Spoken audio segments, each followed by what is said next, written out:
नमस्कार, किसान समाचार में आपका स्वागत है। मैं हूं रेशमा आपके साथ। आइए नजर डालते हैं इस वक्त की हेडलाइंस पर। प्रधानमंत्री नरेंद्र मोदी ने कर्नाटक के हुबली में राष्ट्रीय युवा उत्सव के उद्घाटन समारोह में भारत की कृषि विकास पर की बात। कहा, आज देश कृषि के क्षेत्र में बन गया है विश्व की अग्रणी शक्ति। इस क्षेत्र में टेक्नोलॉजी और इनोवेशन से एक नई क्रांति की होगी शुरुआत। कृषि क्षेत्र में युवाओं के लिए अवसरों की भरमार।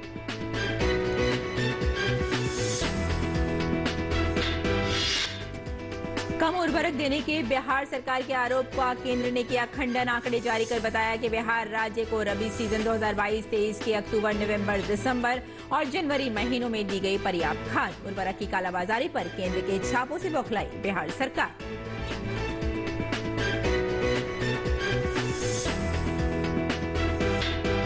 मध्य प्रदेश के इंदौर में आयोजित ग्लोबल इन्वेस्टर समिट 2023 का हुआ समापन। केंद्रीय कृषि मंत्री नरेंद्र सिंह तोमर ने अपने संबोधन में राज्य के विकास कार्यों को गिनाया। कहा, कृषि के क्षेत्र में प्रदेश में हुआ अद्भुत काम। इस क्षेत्र में लगातार 7 बार कृषि कर्मण अवार्ड जीतकर मध्य प्रदेश ने रचा इतिहास।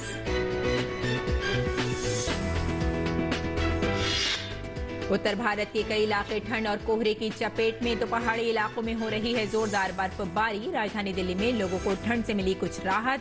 मौसम विभाग के अनुसार 15 या 16 जनवरी से एक बार फिर शीतलहर का दौर हो सकता है शुरू।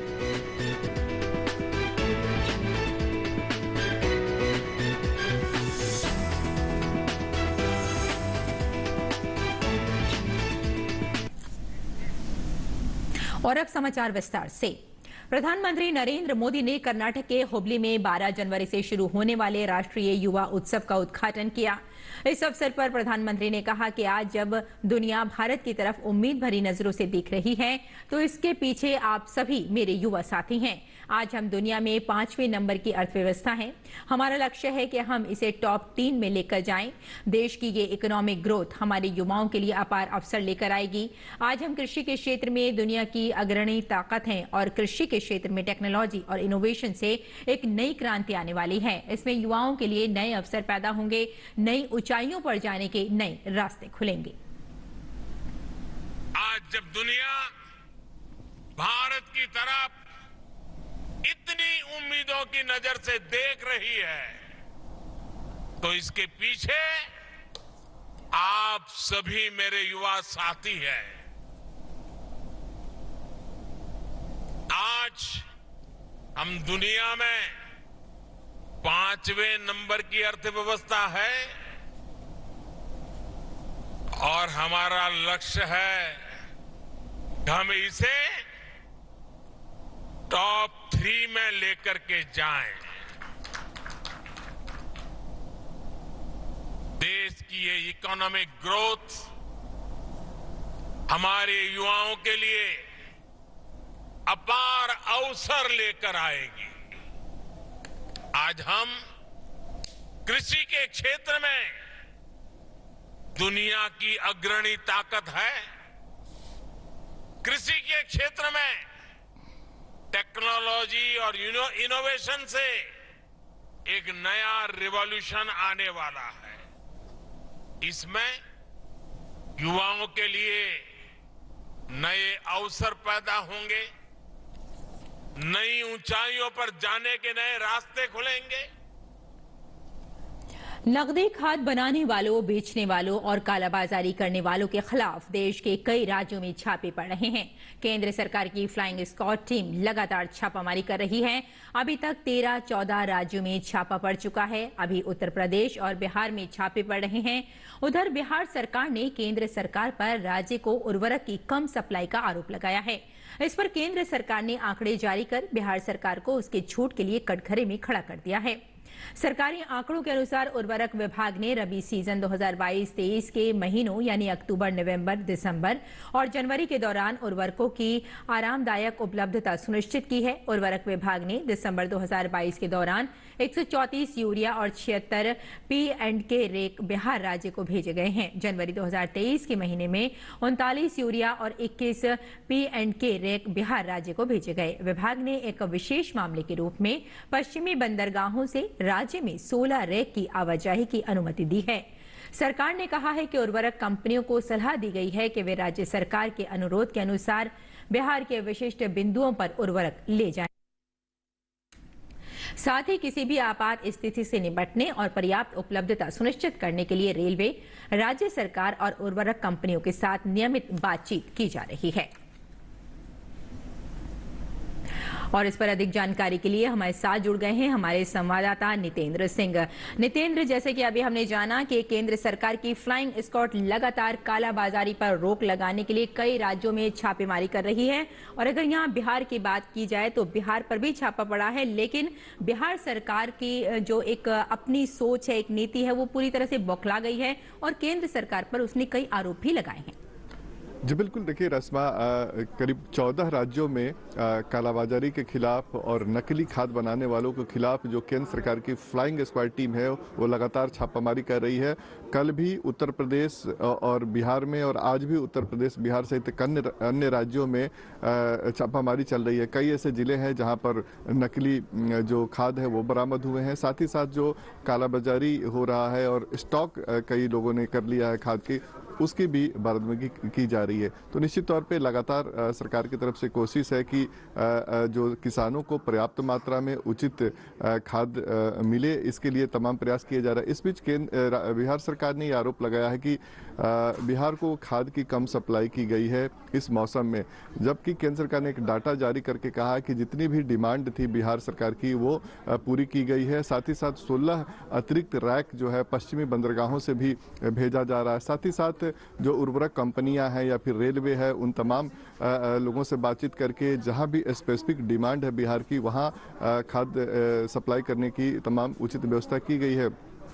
जहां तक खाद्य वितरण का सवाल है, केंद्र जो कोटा होता है राज्यों का वो पर्याप्त मात्रा में भेजती है, लेकिन खाद्य का वितरण जिला के अंदर या एक जिला से दूसरे जिला में और फिर जो जिला के बाद जो किसानों तक कैसे पहुंचे, ये राज्य सरकार की, जिला प्रशासन की जिम्मेदारी होती है कि कब वो समय पर जहां पर डिमांड ज़्यादा है वहां पर खाद्य सप्लाई करे। कहीं ना कहीं बिहार में ये देखा जा रहा है कि जो सप्लाई चेन है वो कहीं ठीक से काम नहीं कर रहा है जिला प्रशासन के अंदर या विदिन जो एक जिला से दूसरे जिले में भी जो वितरण को लेकर के समस्या है वो स्थानीय स्तर पर है।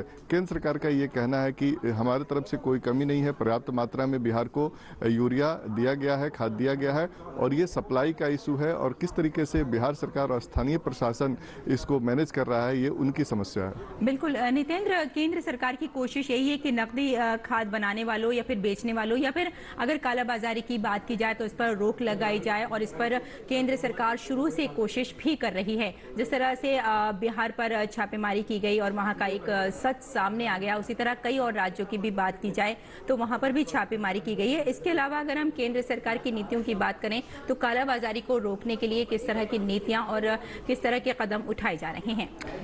देखिए, एक तो जो नीम कोटेड यूरिया है उसको बढ़ावा देने की कोशिश की जा रही है, क्योंकि ज़्यादा से ज़्यादा लोग किसान अपनाएं उसको और कालाबाजारी को रोकने में भी मदद मिलती है। साथ ही साथ जो लिक्विड यूरिया की हम बात करते हैं, नैनो यूरिया की बात करते हैं, अगर उसका इस्तेमाल ज़्यादा से ज़्यादा संख्या में किसान करेंगे तो एक तो उनकी जो खेतों की उर्वरकता है वो बढ़ेगी, साथ ही साथ उनको कम संख्या में एक बोतल में ही 1 बीघे तक की ज़मीन की एक तरह से काम हो जाता है। तो एक जो बड़ा बोरा लेकर के जाना पड़ता है वो उससे निजात मिलेगी। इसलिए सरकार नैनो यूरिया पे ज़्यादा जोर दे रही है और ज़्यादा से ज़्यादा किसान इसको अपने खेतों में उपयोग करें। साथ ही साथ जो कालाबाजारी हो या फिर नकली जो यूरिया बनाने की बात हो, यार हम जानते हैं कि यूरिया का उपयोग दूसरे जो उद्योगों में भी होता है, तो इसको भी रोकने के लिए केंद्र सरकार की जो फ्लाइंग स्क्वाड टीम है केमिकल फर्टिलाइजर मिनिस्ट्री की, वो लगातार छापेमारी करती है। जहां भी उनको इनपुट मिलता है वो छापामारी करते हैं। अभी भी बिहार में, उत्तर प्रदेश में छापामारी जारी है। बिहार के पूर्णिया डिस्ट्रिक्ट हो या सीमावर्ती कई ऐसे जिला है जहां पर पिछले 3-4 दिनों से लगातार छापामारी की जा रही है और कई जो होर्डिंग किया हुआ जो कालाबाजारी करते हुए लोग पकड़े गए हैं उन पर कार्रवाई भी हुई है, पुलिस को उनको सौंपा गया है, FIR भी दर्ज की गई है। क्योंकि हम जानते हैं कि ये जो सीजन है वो बहुत पीक सीजन होता है किसानों के लिए, और गेहूं की बात करें या फिर चना हो या फिर दूसरी जो रबी की फसलें हैं उनमें खाद की अभी ज़रूरत होती है। और ऐसे में जो कुछ लोग कालाबाजारी के चक्कर में दबा लेते हैं यूरिया के स्टॉक को और उसके बाद बाद वो ऊंचे दामों में बेचते हैं। तो ये केंद्र सरकार की तरफ से काम तो हो ही रहा है, साथ ही साथ राज्य सरकार को भी और जिला प्रशासन को भी देखने की जरूरत है कि सप्लाई चेन में कोई बाधा ना आए। साथ ही साथ जो कालाबाजारी लोग कर रहे हैं उन पर भी सख्त कार्रवाई हो। केंद्र सरकार के साथ साथ राज्य सरकारों की भी ये एक तरह से उनको वादा करना चाहिए कि कालाबाजारी और नकदी खाद वाले और बेचने वालों पर पाबंदी लगाई जाएगी, ताकि किसानों का जो एक फायदा है वो किसानों तक पहुंच सके। बहुत बहुत शुक्रिया नितेंद्र जी हमारे साथ जुड़ने के लिए और इस तमाम जानकारी के लिए। फिलहाल आगे बढ़ते हैं। केंद्रीय कृषि एवं किसान कल्याण मंत्री नरेंद्र सिंह तोमर ने कहा कि मध्य प्रदेश तेजी से विकास की दिशा तय कर रहा है और हर क्षेत्र में आगे बढ़ रहा है। यही कारण है कि 2023 की ग्लोबल इन्वेस्टर समिट में देश के जाने माने उद्योगपतियों ने शिरकत की है। साथ ही दुनिया के 84 देशों के प्रतिनिधियों ने भी इसमें हिस्सा लिया। यह हम सब के लिए गौरव की बात है। तोमर ने इस बात पर गुरुवार को इंदौर में ग्लोबल इन्वेस्टर समिट 2023 के समापन समारोह में कही। तोमर ने कहा कि प्रदेश इंडस्ट्री के क्षेत्र में आगे बढ़े, एग्रीकल्चर ग्रोथ हो और हर क्षेत्र में अग्रणी भूमिका निभाए, इसमें भी सरकार लगी रही है। आज मध्य प्रदेश में आमूलचूल परिवर्तन आया है, फिर वो रोड कनेक्टिविटी हो, रेल कनेक्टिविटी हो या फिर एयर कनेक्टिविटी। कृषि के क्षेत्र में तो अद्भुत काम हुआ ही है। कृषि के क्षेत्र में कृषि कर्मण अवार्ड लगातार 7 बार कभी किसी राज्य को नहीं मिला। मध्य प्रदेश ने ये अर्जित किया है। अगर मनुष्य का संकल्प मजबूत हो तो फिर उसके लिए कुछ भी असंभव नहीं है। शिवराज सिंह जी ने मजबूत संकल्प के साथ आगे बढ़ना प्रारंभ किया। उन्होंने इस राज्य के एक एक गरीब के जीवन स्तर में बदलाव आए, इसको भी कभी अनदेखा नहीं होने दिया। लेकिन मेरा मध्य प्रदेश इंडस्ट्री के पथ पर आगे बढ़े, मेरे मध्य प्रदेश की जीडीपी बढ़े, मेरे मध्य प्रदेश की एग्रीकल्चर ग्रोथ बढ़े, मेरा मध्य प्रदेश दुनिया की अनेक योजनाओं में अग्रणी भूमिका निभाकर वह पुरस्कार अर्जित करे और मेरे मध्य प्रदेश में लोग आवें तो गौरव के साथ निवेश करने के लिए मध्य प्रदेश की धरती को अनुकूल पावें। इस दृष्टि से उनका जो निरंतर प्रयत्न रहा, उसी का परिणाम यह हुआ कि ग्लोबल इन्वेस्टर समिट का आयोजन मध्य प्रदेश में प्रारंभ हुआ। पहले कुछ कम परिणाम आए, फिर कुछ ज्यादा आए, फिर कुछ और ज्यादा आए, लेकिन जब हम 2023 में इस ग्लोबल इन्वेस्टर समिट में यहां बैठे हुए हैं तो मुझे यह जानकर बहुत प्रसन्नता है कि इसमें हमारे देश के जाने माने बड़े उद्योगपतियों ने तो इस कार्यक्रम में शिरकत की ही, लेकिन देश से बाहर 84 देशों के प्रतिनिधियों ने आकर मध्य प्रदेश के इस इन्वेस्टर समिट में हिस्सा लिया। यह हम सब लोगों के लिए निश्चित रूप से बहुत ही गौरव की बात है। इन दिनों जहां उत्तर भारत के कई इलाके ठंड और कोहरे से घिरे हुए हैं, वहीं पहाड़ी इलाकों में जोरदार बर्फबारी हो रही है। हालांकि राजधानी दिल्ली में कल लोगों को ठंड से कुछ राहत मिली है। गुरुवार को यहां तापमान में मामूली बढ़ोतरी दर्ज की गई, लेकिन शाम होने तक कुछ इलाकों में बूंदाबांदी ने एक बार फिर ठंड का एहसास करा दिया। मौसम विभाग की माने तो 15-16 जनवरी से एक बार फिर शीतलहर को प्रकोप हो सकता है। 2 दिन बाद पूरे उत्तर भारत में तापमान में फिर से कमी आएगी। पंजाब, हरियाणा, पश्चिम राजस्थान में सबसे ज्यादा तापमान में कमी होगी। धीरे धीरे पूर्वी राज्यों में तापमान में कमी आएगी। फिलहाल देश के पहाड़ी इलाकों में मौसम का मिजाज पूरी तरह से बिगड़ा हुआ नजर आ रहा है। राजधानी दिल्ली में ठंड से बचने के लिए कई जगहों पर शेल्टर होम का निर्माण किया गया है। इन आश्रय गृहों में आजकल बेघर लोगों की संख्या में लगातार इजाफा हो रहा है। लोग ठंड से खुद को बचाने के लिए यहां शरण ले रहे हैं। इन आश्रय गृहों में ठंड से राहत पहुंचाने के लिए पूरी व्यवस्था की गई है। रजाई, गद्दों और अलाव आदि चीजों का पुख्ता इंतजाम है। साथ ही यहां पर समय समय पर प्रशासन के आला अधिकारियों द्वारा निरीक्षण का कार्य भी होता है और गरीबों का हालचाल भी निरंतर लिया जाता है। हिमाचल के ऊंचाई वाले क्षेत्रों में बर्फबारी शुरू हो गई है। शिमला जिले के नारकंडा मंडोल गांव में आज सुबह बर्फबारी हुई। वहीं बर्फबारी के चलते तापमान में गिरावट दर्ज की गई।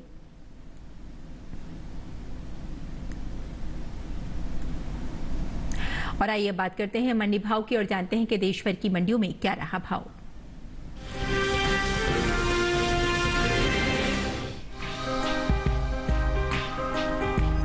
बीते कुछ समय से पीछे चल रही रबी मक्का की बुआई में अब बढ़त देखने को मिली है। कृषि मंत्रालय की ओर से जारी ताजा आंकड़ों के अनुसार चालू रबी सीजन में मक्का का क्षेत्रफल बीते साल के मुकाबले 3,42,000 हेक्टेयर बढ़ा है। साल 2022-23 के लिए 6 जनवरी तक रबी मक्का की बुआई 19,21,000 हेक्टेयर में हो चुकी है, जबकि बीते साल इस दौरान रबी मक्का की खेती 15,79,000 हेक्टेयर में हुई थी। बात भाव की करें तो इन दिनों कृषि उपज मंडियों में मक्का की आवक सामान्य बनी हुई है। गुरुवार को जम्बूसर, विजयनगर, हाथरस और अलीगढ़ मंडी में मक्का के सौदे मजबूती के साथ हुए, जबकि खातेगांव मंडी में इस दौरान मक्का के भाव में कोई बदलाव देखने को नहीं मिला। एगमार्कनेट के अनुसार गुजरात की जम्बूसर मंडी में 11 जनवरी को मक्का का भाव रहा 1,800 रुपए। 12 जनवरी को इसके भाव में 200 रुपए का उछाल आया और भाव जा पहुंचा 2,000 रुपए पर। मध्य प्रदेश की खातेगांव मंडी में इस दौरान पीली मक्का के सौदों में नरमी के साथ कारोबार हुआ। यहां 11 जनवरी को पीली मक्का का भाव था 2,052 रुपए। 12 जनवरी को इसके सौदे 2 रुपए लुढ़क कर 2,050 रुपए पर हुए। राजस्थान की विजयनगर मंडी में 11 जनवरी को मक्का का भाव रहा 2,385 रुपए। 12 जनवरी को इसके भाव में 25 रुपए की तेजी आई और भाव हो गया 2,410 रुपए। उत्तर प्रदेश की हाथरस मंडी में इस दौरान पीली मक्का के भाव में बढ़त देखने को मिली। यहां 11 जनवरी को मक्का का भाव था 2,350 रुपए। 12 जनवरी को उसके सौदों में 10 रुपए की मजबूती आई और भाव 2,360 रुपए पर आ गया। इसी तरह अलीगढ़ मंडी में 11 जनवरी को हाइब्रिड मक्का का भाव रहा 2,330 रुपए। 12 जनवरी को उसके भाव में 10 रुपए का उठाव आया और भाव हो गया 2,340 रुपए।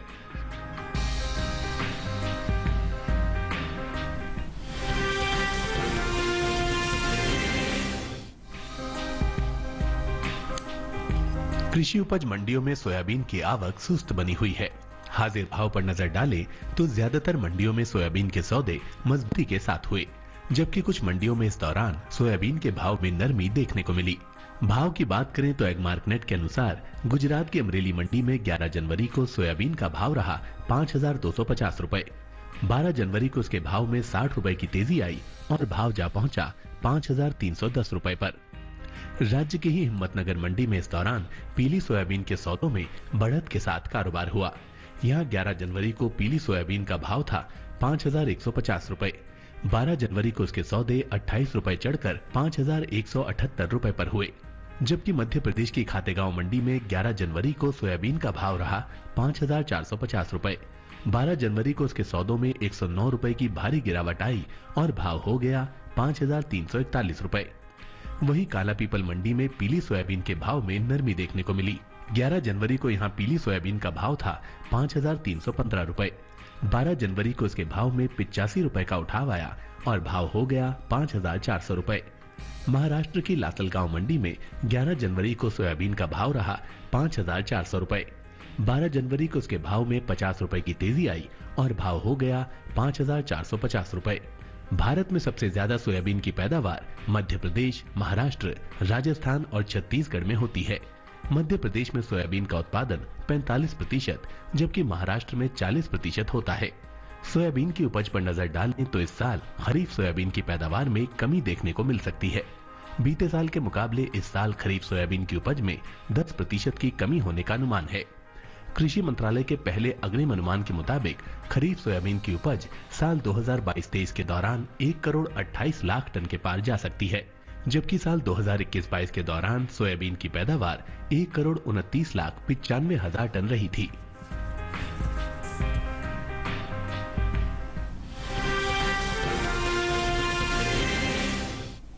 और आइए बात करते हैं मौसमी खेती की और जानते हैं कि किसान इस मौसम में कैसे रखें अपनी खेती का ख्याल।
में चेपा होने का खतरा बना रहता है। इससे बचाव के लिए विशेषज्ञों की सलाह पर उचित दवाओं का छिड़काव करें, लेकिन दवाओं का इस्तेमाल सिर्फ आखिरी विकल्प के रूप में ही करें। दवाओं के छिड़काव से पहले फसल पर नीम के घोल या नीम के तेल का छिड़काव करें। अगर इससे कोई फर्क नजर नहीं आए तभी दवाओं का इस्तेमाल करें।